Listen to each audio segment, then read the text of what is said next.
Hello students, in this session we are going to see some more problems on to prove whether the given linear transformation is linear or not, and two important theorems on linear transformation. First problem is prove that rotation of coordinate systems is a linear transformation. Rotation of coordinate system is A linear transformation. ಇದರಲ್ಲಿ ನಿಮಗೆ ಆ mapping ಆಗಲಿ ಅಥವಾ definition ಆಗಲಿ ಕೊಟ್ಟಿಲ್ಲ ಅಂತಂದರೆ ನಾವೇ ತೊಗೋಬೇಕಾಗತ್ತೆ. ಇದು transformation is from V2 of R to V2 of R. T of xy is defined to be x cos theta minus y sin theta, x sin theta plus y cos theta.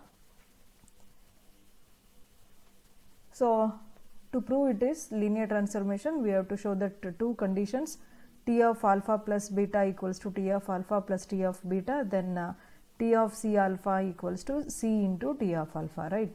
So choose any two elements from the domain, that is V2 of R. Let alpha equals to x1 y1 belongs to V2 of R. After transformation, T of alpha, that means T of x1 comma y1 becomes in the definition what it has given. So replace x by x1 and y by y1, that is x1 cos theta minus y1 sin theta, x1 sin theta plus y1 cos theta. Okay. Similarly, for the second element beta, it is x2 y2 belongs to V2 of R. After transformation, that means T of x2 y2, it takes x2 and y2 in place of xy in the definition. Then we have to show the T of alpha plus beta. So consider T of alpha plus beta equals to T of substitution for alpha and beta. Then add these two, that means x1 plus x2 y1 plus y2. If we apply this to transformation, it gives x1 plus x2 and y1 plus y2 in place of x and y in the given definition. So after multiplying cos theta to each term, then sin theta to each term, y1 plus y2, sin theta to x1 plus x2, cos theta to y1 plus y2, you get these terms. Then rearrange these terms such that if you add these two, you get the previous step. That means write x1 cos theta minus y1 sin theta, x1 sin theta plus y1 cos theta, so that you have to get T of alpha in the first term. Then addition of the remaining terms gives the T of beta. T of alpha plus T of beta you get. So T of alpha plus beta gives T of alpha plus T of beta for all alpha beta belongs to V2 of R. Okay. Then for the second condition, consider any scalar from field, that is let C belongs to F. Consider T of C of alpha. Substitute for alpha as x1 y1, then multiply this scalar x2 each term, c x1 c y1. After transformation, you get c x1 cos theta minus c y1 sin theta, c x1 sin theta plus c y1 cos theta. That means in the definition you replace x and y by c x1 and c y1. Okay. Then take c as common, so c into the remaining terms gives the c into T of alpha. So T of alpha ಏನಿದೆ ಅದು x1 cos theta minus y1 sin theta, x1 sin theta plus y1 cos theta ನೇ ಆಗಿರುತ್ತೆ. So ಇದಿಷ್ಟು ಟರ್ಮ್ಸ್ಗೆ T of alpha ಅಂತ substitution ಮಾಡಿದ್ರೆ T of C of alpha ತಗೊಂಡಿದ್ರೆ ನಾವೇನಂತ prove ಮಾಡಿದ್ವಿ, c into T of alpha ಅಂತ, for all c belongs to F and alpha belongs to V2 of R. Therefore we can say that T is a. In the next problem is let M of R be the vector space of all 2 cross 2 matrices over the field R. M of R ಅನ್ನೋದೇನಾಗಿದೆ, set of all 2 cross 2 matrices, and it is a vector space over the field R. Let B be the fixed non-zero element of M of R. B, capital B ಅಂತ ಏನು ತೊಗೊಂಡಿದ್ದೀವಿ ಅದನ್ನು non zero fixed element of the vector space M of R ಅಂತ ಹೇಳ್ತಾ ಇದ್ದೀವಿ. Show that the mapping T from M of R to M of R. So the mapping is from M of R to itself, defined by T of A equals to A into B minus B into A for all A belongs to M of R. A ಅನ್ನೋದು non zero matrix. ಆ ಮ್ಯಾಟ್ರಿಕ್ಸ್ನ M of R ಅಲ್ಲಿ ತೊಗೊಂಡು ಅದನ್ನು ಟ್ರಾನ್ಸ್ಫರ್ಮೇಷನ್ಗೆ apply ಮಾಡಿದ್ರೆ ಆ matrix ಯಾವ form ತೊಗೋಬೇಕು, A B minus B A form ತೊಗೋಬೇಕು. ಅಲ್ಲಿ ಬಿ ಅನ್ನೋದು fixed element, fixed and non zero element. So A B minus B A ಫಾರ್ಮ್ನ ಆಫ್ಟರ್ ಟ್ರಾನ್ಸ್ಫರ್ಮೇಷನ್ ತೊಗೊಳತ್ತೆ ಎ ಅನ್ನೋ ಮ್ಯಾಟ್ರಿಕ್ಸ್. ಈ ಒಂದು ಕಂಡೀಷನ್ನ ಡಿಫೈನ್ ಮಾಡಿದಾರಲ್ಲ, ಇದರ ಪ್ರಕಾರ ನಾವು set of all 2x2 matrices M of R ಅಂತ ಏನಿದೆ, ಅದು ಎಮ್ ಆಫ್ ಆರ್ ಇಂದ ಎಮ್ ಆಫ್ ಆರ್ಗೆ ಯಾವುದು ಟ್ರಾನ್ಸ್ಫರ್ಮೇಷನ್ ಇದೆ ಅದನ್ನು ಲೀನಿಯರ್ ಟ್ರಾನ್ಸ್ಫರ್ಮೇಷನ್ ಅಂತ ಪ್ರೂವ್ ಮಾಡಬೇಕು. ಸೊ ಫಸ್ಟ್ ನಾವು 2 ಎಲಿಮೆಂಟ್ಸ್ ತೊಗೋಬೇಕು, ಎಕ್ಸ್ ಆ್ಯಂಡ್ ವೈ ಅಂತ ಚೂಸ್ ಮಾಡಿದ್ದೀವಿ ಇಲ್ಲಿ. Let X belongs to M of R ಅಂದರೆ ಅದರ ಟ್ರಾನ್ಸ್ಫರ್ಮೇಷನ್ ಟಿ ಆಫ್ ಎಕ್ಸ್ ಆಗಿರುತ್ತೆ. ಅದು ಏನಾಗಿರಬೇಕು, ಇನ್ಸ್ಟೆಡ್ ಆಫ್ ಎ ನಿಮಗೆ ಇಲ್ಲಿ ಎಕ್ಸ್ನ ರೀಪ್ಲೇಸ್ ಮಾಡ್ತೀರಾ. So X B minus B X for all X belongs to M of R. Similarly for another element of M of R as y, so its transformation t of y is equal to yb minus by ಆಗುತ್ತೆ for all y belongs to m of r. First condition of linearity is t of x plus y. linearity ಅಂದರೆ linear transformation ಅಂತ prove ಮಾಡಬೇಕು ಅಂದರೆ 2 condition satisfy ಆಗಬೇಕಲ್ಲ. ಅದರಲ್ಲಿ ಮೊದಲನೇದು t of x plus y. t of x plus y ಅಂತ ತಗೊಂಡ್ರೆ ಇದು after transformation ಏನಂತ ಆಗಬೇಕು, ಇದು a into b minus b into a ತಾನೆ. ಎ ಪ್ಲೇಸಲ್ಲಿ ಎಕ್ಸ್ ಪ್ಲಸ್ ವೈ ಇರೋದ್ರಿಂದ x plus y into b minus b into x plus y ಆಗುತ್ತೆ. ಸೊ ಇದನ್ನು ಬಿ ಜೊತೆ ಮಲ್ಟಿಪ್ಲೈ ಮಾಡಿಕೊಂಡ್ರೆ x b plus Y B minus B x minus B y ಆಗುತ್ತೆ. So ಇದನ್ನೇ ಸ್ವಲ್ಪ ರಿಅರೇಂಜ್ ಮಾಡಿ ಬರ್ಕೊಂಡ್ರೆ ನೀವು x B minus B x first ಬರೋದು plus Y B minus B y ತೊಗೊಂಡ್ರೆ we can substitute X B minus B X as T of X plus Y B minus B Y as t of y, so that we proved t of x plus y is equal to t of x plus t of y for all x comma y belongs to m of r. For the second condition, consider c belongs to f, any scalar it is. Consider t of cx. After transformation it becomes cx b minus b into cx. Take c outside, then you get xb minus bx. We can substitute for xb minus bx as t of x here. Okay, t of x, c into t of x. t of cx is equal to c into t of x for all c belongs to f and x belongs to m of r, and hence it is, hence the transformation t is linear. The theorems like this, if t from u to v is a linear transformation, t from u to v is a linear transformation, then prove that t of 0 equals to 0 dash.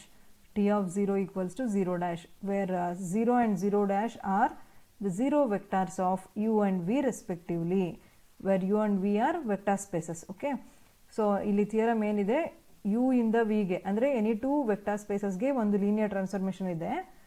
ಆಗಿರುವಾಗ t of 0 equals to 0 dash ಅಂತ prove ಮಾಡಬೇಕು. ಇಲ್ಲಿ 0 dash ಅಂದ್ರೇನು, 0 vectors of u and v respectively.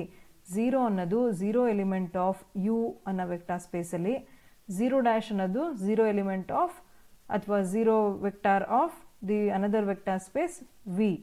Okay, so ಇದೇ ಒಂದು ಥಿಯರಮ್ನ ನಿಮಗೆ ಈ ಥರ ಟ್ರಾನ್ಸ್ಫರ್ಮೇಷನ್ ಫಾರ್ಮಲ್ಲಿ ಕೊಡದಂತೆ ಈ ರೀತಿ ಸ್ಟೇಟ್ಮೆಂಟ್ ಫಾರ್ಮಲ್ಲಿ ಕೊಟ್ಟರೆ ಇಲ್ಲಿ ಏನಂತ ಕೊಟ್ಟಿರ್ತಾರೆ, 0 elements are map to 0 elements under any linear transformation. 0 elements are map to 0 elements under any linear transformation. Okay, so ನಾವೇನು ಫಸ್ಟ್ ಲೀನಿಯರ್ ಟ್ರಾನ್ಸ್ಫರ್ಮೇಷನ್ ಇದೆ ಬಿಟ್ವೀನ್ 2 ವೆಕ್ಟರ್ ಸ್ಪೇಸ್ ಅಂತ ತಗೊಂಡು let T from U to V be a linear transformation ಅಂತ ನಾವೇ ತಗೊಂಡು ಅದರ ಡೆಫಿನೇಷನ್ನ ನಾವೇ ಬರೀಬೇಕು. Such that T of alpha equals to alpha dash. T of alpha equals to alpha dash for all alpha belongs to U. ಅಂದರೆ ಯುನಲ್ಲಿ ಒಂದು ಆಲ್ಫಾನ ತಗೊಂಡು, ಯುನಲ್ಲಿ ಅಂದರೆ ಡೊಮೈನಲ್ಲಿರೋ ಒಂದು ಎಲಿಮೆಂಟ್ ಆಲ್ಫಾನ ತಗೊಂಡು ಟ್ರಾನ್ಸ್ಫರ್ಮೇಷನ್ಗೆ ಅಪ್ಲೈ ಮಾಡಿದ್ರೆ its transformed element will be in V, that is in the form alpha dash. So that it can be defined as T of alpha equals to alpha dash. Alpha ಅನ್ನೋದು ಯುನಲ್ಲಿ ತೊಗೊಂಡಿರ್ತೀವಿ, ಟ್ರಾನ್ಸ್ಫರ್ಮೇಷನ್ಗೆ apply ಮಾಡಿದ್ರೆ that element is in the form t of alpha or it is in the form alpha dash, it belongs to the set V. ಈ alpha dash ಆಗಲಿ T of alpha ಆಗಲಿ ವಿನಲ್ಲಿರುತ್ತೆ, alpha ಅನ್ನೋವೆಲ್ಲ you ಅನ್ನೋ ಡೊಮೈನಲ್ಲಿರುತ್ತೆ. So ಇದನ್ನು ನಾವು ಏನಂತ prove ಮಾಡಬೇಕು, T of 0 is equal to 0 dash ಅಂತ prove ಮಾಡಬೇಕು. ಓಕೆ, ಸೊ ಅಲ್ಲಿ ನಾವು 0 ಎಲಿಮೆಂಟ್ಗೆ ಇರೋ ಕಂಡೀಷನ್ ಏನು, 0 ಎಲಿಮೆಂಟ್ಗೆ ಇರೋ condition 0 alpha plus 0 equals to alpha ಅಂತಲೇ ಬರಿಬೋದು. We know that the common condition it is, or we can say that this is the property of vector spaces. Alpha plus 0 equals to alpha for all alpha belongs to the domain U. Apply transformation on both sides. T of alpha plus 0 equals to T of alpha. So we know that T is linear transformation, right? So we know that T is linear transformation, therefore we can split this T to each term. T of alpha plus beta gives T of alpha plus T of beta, right? Instead of beta here we have 0, so T of alpha plus T of 0, it's equal to T of alpha. T of alpha is defined to be alpha dash, so substitute for T of alpha as alpha dash plus T of 0 equals to alpha dash. Okay, in the next step we can write alpha dash can be written in the form alpha dash plus 0 dash, because 0 dash is a zero element of V. 0 dash is the 0 element of V. Alpha dash is also the element of V. So any alpha dash can be written in the form alpha dash plus 0 dash. Okay, in both sides we have alpha dash cancelled each other, or by left cancellation law we can say T of 0 becomes 0 dash. T of 0 becomes 0 dash. That means what? Under any linear transformation, 0 elements are mapped to 0 elements of codomain. ಅಂದರೆ 0 elements ನಾವು you ಅನ್ನೋ ಡೊಮೈನಲ್ಲಿರೋ ಎಲಿಮೆಂಟ್ಸನ್ನು 0 ಎಲಿಮೆಂಟನ್ನು mapping ಆದಮೇಲೆ ಯಾವ ರೀತಿ expect ಮಾಡಬೇಕು, 0 element of ಕೋಡಮೈನ್ ಅಂತಲೇ map ಆಗುತ್ತೆ. ಅದು 0 elements are mapped to always 0 elements of the codomain. Same as the previous theorem, this theorem is on inverse elements are mapped to inverse elements under any linear transformation. That means if we consider any linear transformation T from U to V, then T of minus alpha, it gives minus of T of alpha for all alpha belongs to U. Nodi illi minus alpha annadu inverse element of alpha in U. Alpha annadu U nalli irutte, minus alpha annadu U nalle irutte. ಆ minus alpha ಅನ್ನೋದು ಆಲ್ಫಾಗೆ inverse element ಆಗಿರುತ್ತೆ ಯುನಲ್ಲಿ. ಆ minus ಆಲ್ಫಾನ ನಾವು ಟ್ರಾನ್ಸ್ಫಾರ್ಮೇಷನ್ಗೆ apply ಮಾಡಿದ್ರೆ T of minus alpha ಅನ್ನೋದು ಏನು ಸಿಗಬೇಕು ಅಂದರೆ ಮೈನಸ್ ಆಫ್ ಟಿ ಆಲ್ಫಾ ಆಗಿರಬೇಕು. ಈ ಟಿ ಆಫ್ ಆಲ್ಫಾ ಅನ್ನೋದೇನು, ಇಮೇಜ್ ಎಲಿಮೆಂಟ್ ಆಫ್ ಆಲ್ಫಾ. ಅದೇ ಥರ ಈ ಮೈನಸ್ ಟಿ ಆಲ್ಫಾ ಅನ್ನೋದು ಕೂಡ inverse element of t of alpha ಆಗಿರುತ್ತೆ.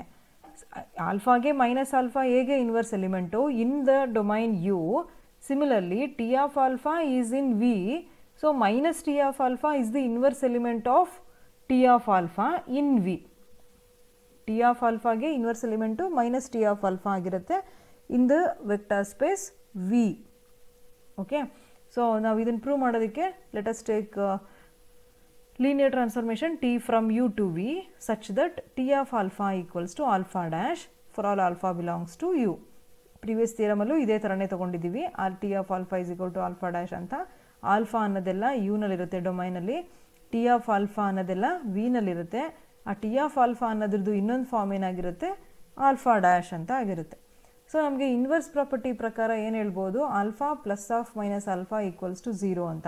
ಈ ಆಲ್ಫಾ ಮತ್ತು ಮೈನಸ್ ಆಲ್ಫಾ ಅನ್ನೋದು ಯುನಲ್ಲಿರೋದ್ರಿಂದ ಈ ಆಲ್ಫಾ ಪ್ಲಸ್ ಮೈನಸ್ ಆಲ್ಫಾ ಅನ್ನೋದು 0 ಎಲಿಮೆಂಟ್ ಆಫ್ ಯುನೇ ಆಗಿರಬೇಕು. ಯುನಲ್ಲಿ 0 ಎಲಿಮೆಂಟ್ 0 ಆಗಿರುತ್ತೆ, ವಿನಲ್ಲಿ 0 ಎಲಿಮೆಂಟ್ 0 ಡ್ಯಾಶ್ ಆಗಿರುತ್ತೆ. So alpha plus of minus alpha equals to 0 ಆಯಿತು. ಈ ಅಂದರೆ ಇದು ನಮಗೆ ಗೊತ್ತಿರೋ identity, alpha plus of minus alpha equals to 0 ಅಂತ. ಇದಕ್ಕೆ ನಾವು ಟ್ರಾನ್ಸ್ಫಾರ್ಮೇಷನ್ ಅಪ್ಲೈ ಮಾಡಿಕೊಂಡ್ರೆ both sides.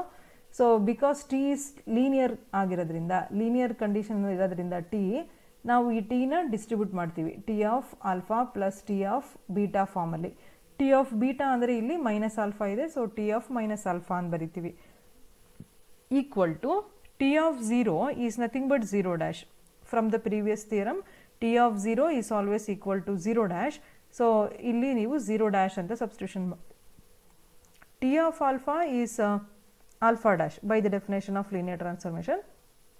T of alpha is alpha dash. t of minus alpha equals to 0 dash can be substituted as alpha dash plus of minus alpha dash. ನೋಡಿ ಈ 0 dash ಸಿಗಬೇಕು ಅಂತಂದರೆ alpha dash plus of minus alpha ಡ್ಯಾಶ್ನ substitution ಮಾಡಬೇಕು. ಯಾಕೆ ಅಂದರೆ ನಾವಿಲ್ಲಿ ಡೊಮೈನಲ್ಲಿ ಆಲ್ಫಾ ಮತ್ತು ಮೈನಸ್ ಆಲ್ಫಾನ ಆ್ಯಡ್ ಮಾಡಿದ್ರೆ 0 ಎಲಿಮೆಂಟ್ ಆಫ್ ಯು ಸಿಗುತ್ತೆ ಅಂತ ಹೇಳುವಾಗ 0 ಡ್ಯಾಶ್ ಅನ್ನೋದು 0 ಎಲಿಮೆಂಟ್ ಆಫ್ ವಿ ಆಗಿರೋದ್ರಿಂದ ವಿನಲ್ಲಿರೋ ಎಲ್ಲ ಎಲಿಮೆಂಟ್ಸು ಆಲ್ಫಾ ಡ್ಯಾಶ್ ಫಾರ್ಮಲ್ಲಿರುತ್ತೆ. ಸೊ 0 ಡ್ಯಾಶ್ ನಮ್ಗೆ ಯಾವಾಗ ಸಿಗುತ್ತೆ, ಆಲ್ಫಾ ಡ್ಯಾಶ್ನ ಅದರದ್ದು ಇನ್ವರ್ಸ್ ಎಲಿಮೆಂಟ್ ಜೊತೆ ಆ್ಯಡ್ ಮಾಡಿದಾಗ. So alpha dash plus of minus alpha dash gives 0 dash ಅಂತ. ಸೊ ಈಗಿಲ್ಲಿ ನಿಮಗೆ ಲೆಫ್ಟ್ ಸೈಡಲ್ಲಿ ಅಂದರೆ both the sides we have alpha dash or we can say by left cancellation law alpha dash cancel both sides. So remains only t of minus alpha equals to minus alpha dash. So what is alpha dash? We know that is t of alpha. T of alpha ಅಂದರೆ ನಾವು alpha dash ಅಂತ define ಮಾಡಿರೋದ್ರಿಂದ alpha ಡ್ಯಾಶ್ಗೆ ನಾವು t of alpha ಅಂತ substitution ಮಾಡ್ಕೋತೀವಿ.